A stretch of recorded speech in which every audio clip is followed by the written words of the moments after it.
A good Thursday morning, everybody.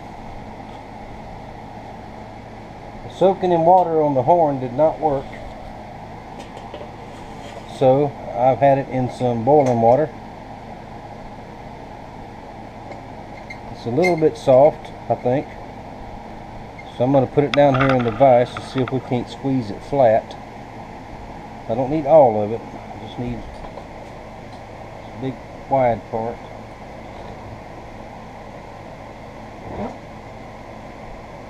Good idea, Dan, about putting it in hot water. Maybe that's what the guy that suggested it to me start with, maybe that's what he meant, or maybe I misread it.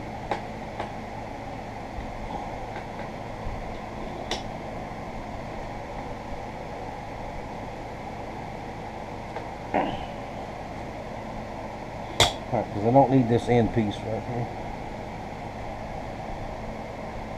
I know you can't see it on the camera probably, but it looks pretty flat.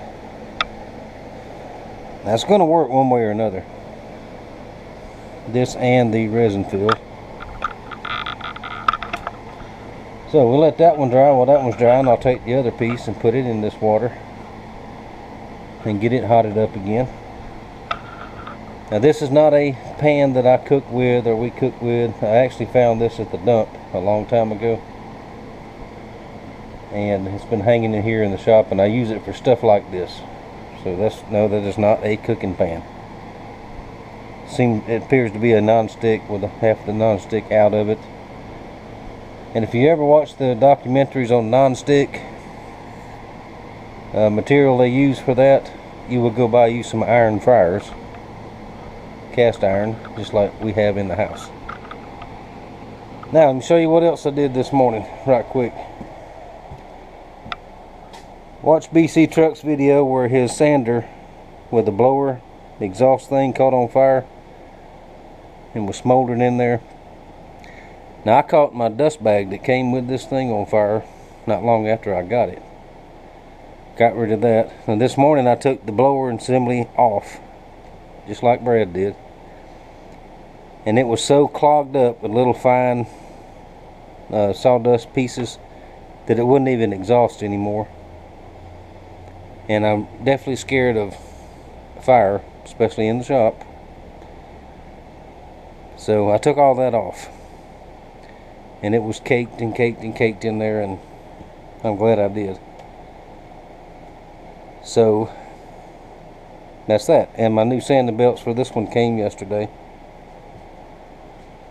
Still have not got a resolution on my drill bits that didn't show up. Anyway, it took just a few minutes, and I think it's a good modification, because at times when it would run, it would start a high-pitched whine, like a real whiny noise, and I think that was that blower trying to work too hard and push stuff out that wouldn't come out. So anyway, pretty good modification. Now I leave the fence on mine because when I get handle material cut to approximate size like this, to sand it flat instead of trying to hold it and sanding your knuckles off, which I have done, let it go right up against there, and that keeps it from getting away from you, especially when you have a good fresh belt on there and it really grabs it. So there we go. Now I do have a few blades to cut, but folks, let me tell y'all, this heat is no joke. It's nothing to play with. At 9 o'clock this morning, the heat index was already 100. The humidity is so bad that outside I can't stand out there for more than 2 or 3 minutes because I can't breathe. So it's going to be a inside day until late this afternoon. Maybe if the heat breaks, I'll get out here and cut those blades. If not, I'll get up before daylight in the morning and do it. I got up a little late this morning. Alright, I'm going to get this water hot, get the other piece of horn out, and continue on with this. And it's only about 11 o'clock. The heat index is, I think, 104 right now. And after this one gets hot, this one will be cool enough to take out, I think. And then I might just have to go in and sit under the big air conditioner. Cool. I'll show y'all what these horns look like here in a little bit. Alright, let's finish up today. I just came back out for a little while. I had to go in early again today. We had a bunch of big thunderstorms got close to us. Didn't actually rain here, but it got close enough to break the heat.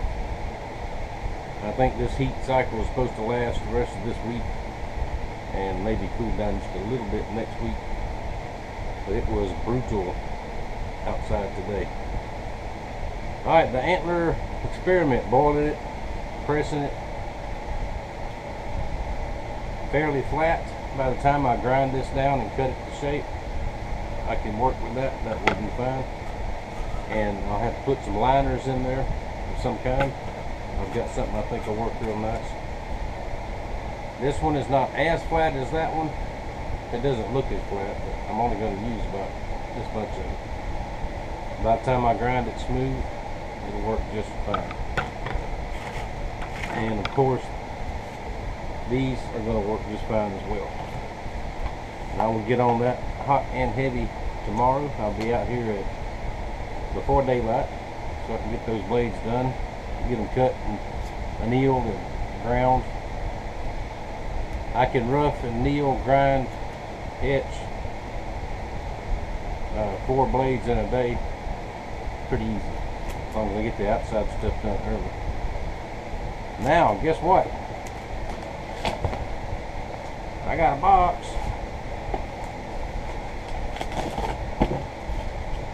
Guess what this is? This is Alabama Damascus buckshot pattern. And this is .170. This is pretty thick, but we have more.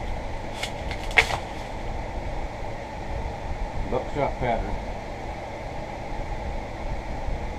This one is .140, a little bit thinner. Now this, I'm going to make a creek skinner out of this one, and a big fletch out of this one. That big fletch is going to be nice. Now the fella sent me this steel to make them, and thank you sir very much. I don't think he'll mind if I mention his name. Ruben, thank you Ruben. I will get your 2 knives done up.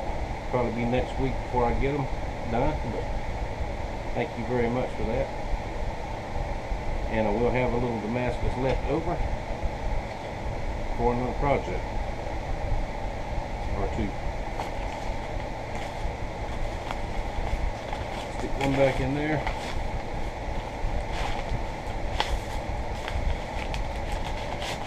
I don't mind doing that at all, folks. If y'all want to order a piece of steel like this, your choice, for me to make you a knife, just let me know. We'll talk about it. Works out good for me because you get a knife for the price of the steel, and I get the extra steel to make more knives. See how that works? Like doing it. Glad to do it. Now before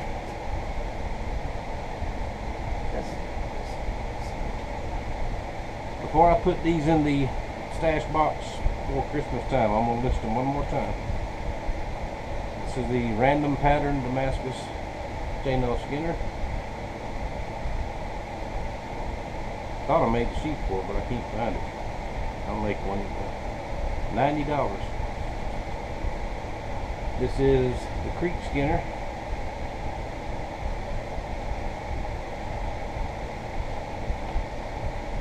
Random pattern Damascus with the curly oak handles. Still available. I forget what I even said on the price on this one. Email me and we'll talk about it. But if nobody's interested by the end of this week, they're going inside the stash box in the house. And I'll bring them back out at Christmas and we'll look at them again. Probably keep the same prices on them. I won't rate. I shouldn't say that word. I don't get it.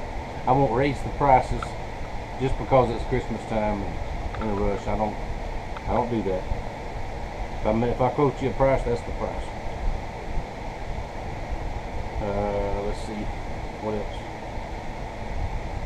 Hey, that's gonna do it. I've been out for just probably about 15-20 minutes since supper and nap and coffee time and all that.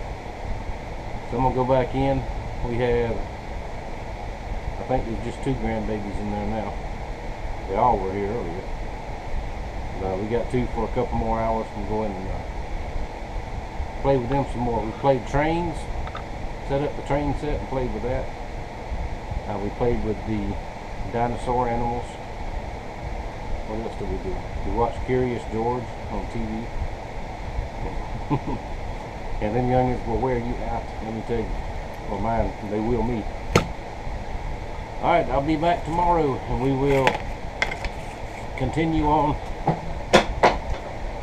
the horn handle deal.